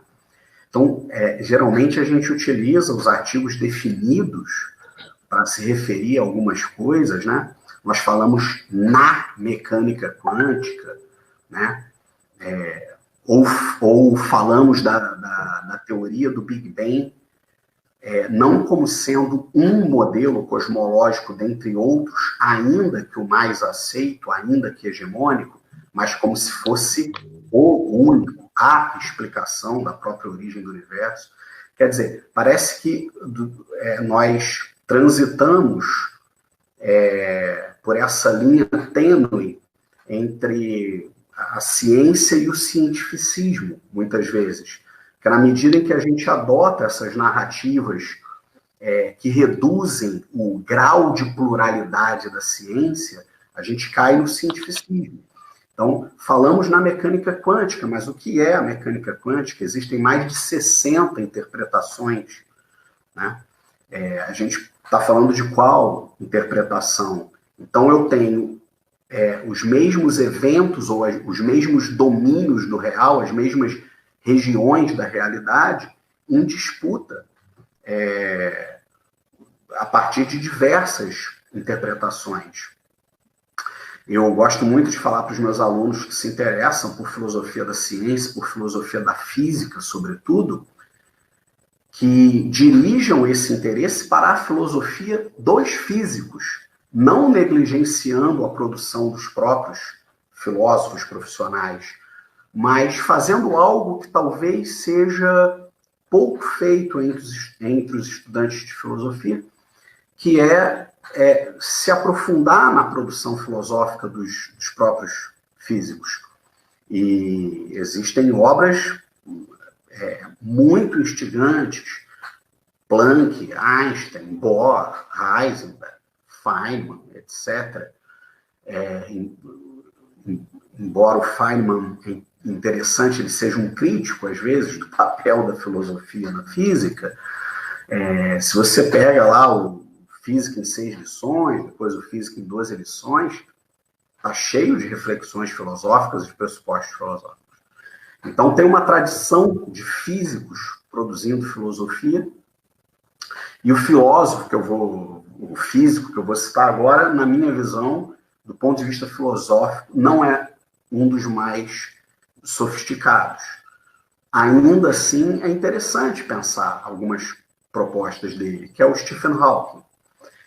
Meio contraditório, muitas vezes, em sua tomada de posição em relação à filosofia, em O Universo numa Casca de Nós, ele diz que nenhuma teoria científica pode ser elaborada sem estar baseada em uma filosofia da ciência segura, que, na visão dele, é a do Karl Popper.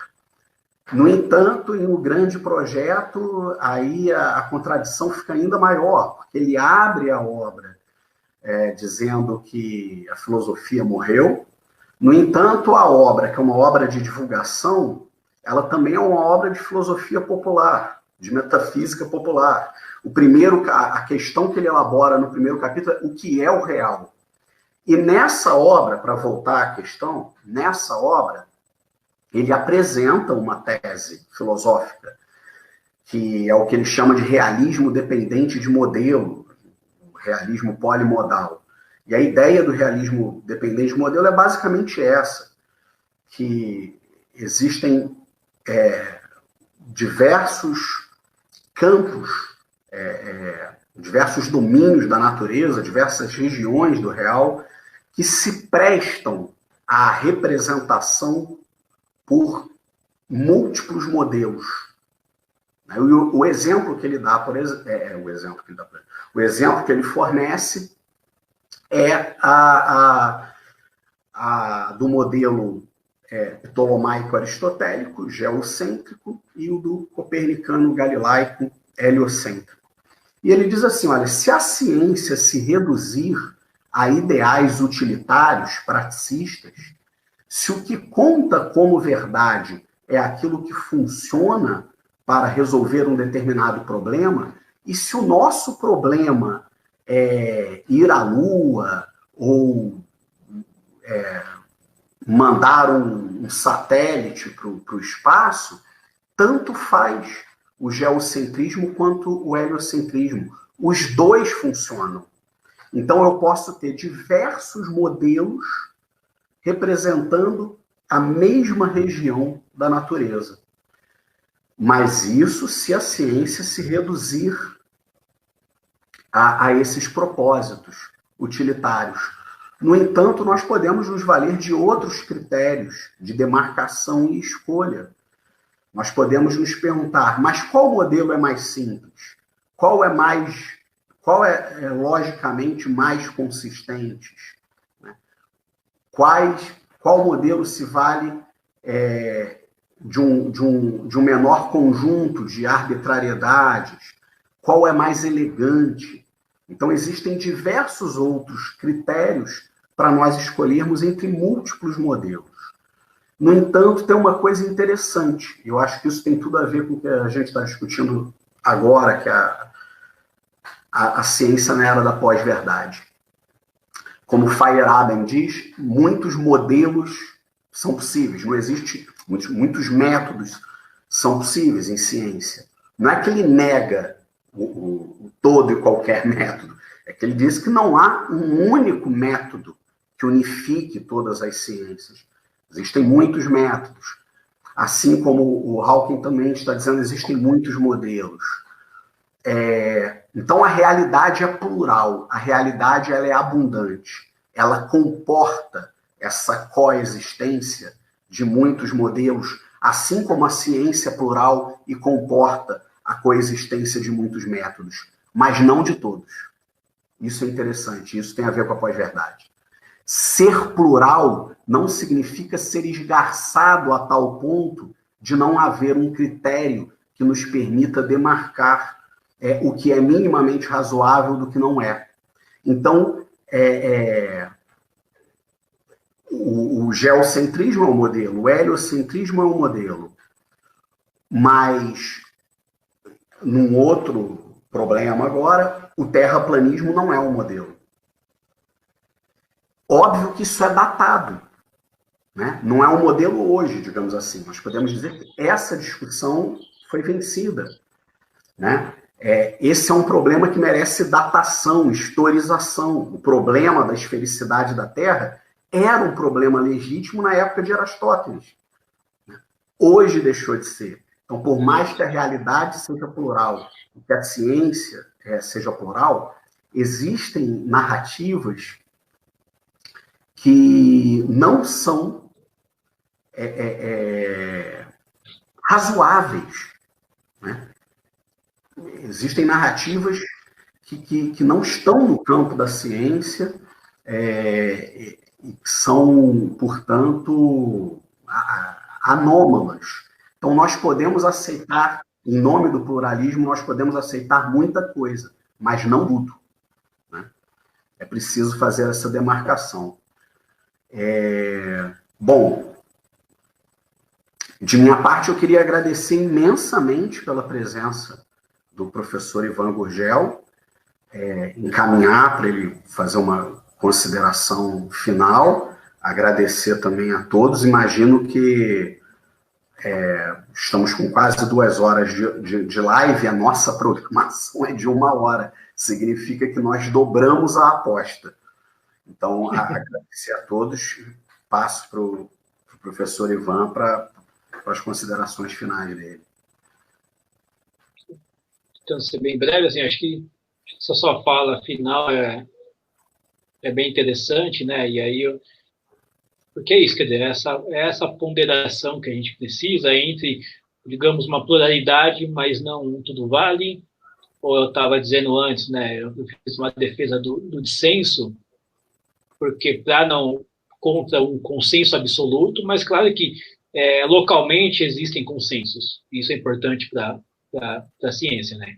Então, é um dissenso em oposição a um consenso absoluto, e aí você traz um exemplo que eu acho super legal, né?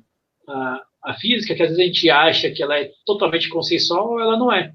Então, a mecânica quântica tem uma parte consensual, em especial em relação ao seu formalismo, né, ao seu núcleo duro, mas existem várias questões filosóficas que estão envoltas, né? E por isso que eu gosto muito do seu convite, né? Quer dizer, não só estudar a filosofia da ciência, mas de estudar a filosofia dos cientistas, né? Eu acho isso muito legal. E, então, agradeço muito, foi uma oportunidade muito legal para mim, espero ter contribuído, espero que as pessoas que puderam acompanhar essa live tenham aproveitado bem. Agradeço mesmo. Foi um prazer. Obrigado.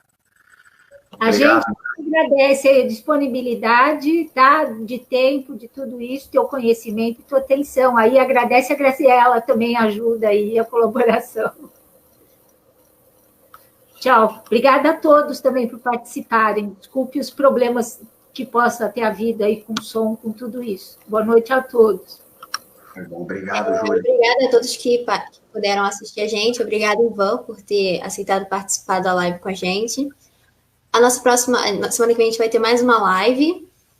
Eu não sei ainda qual vai ser o dia exato, mas domingo a gente conta para vocês lá no Instagram do Cafis, que é Cafis UERJ.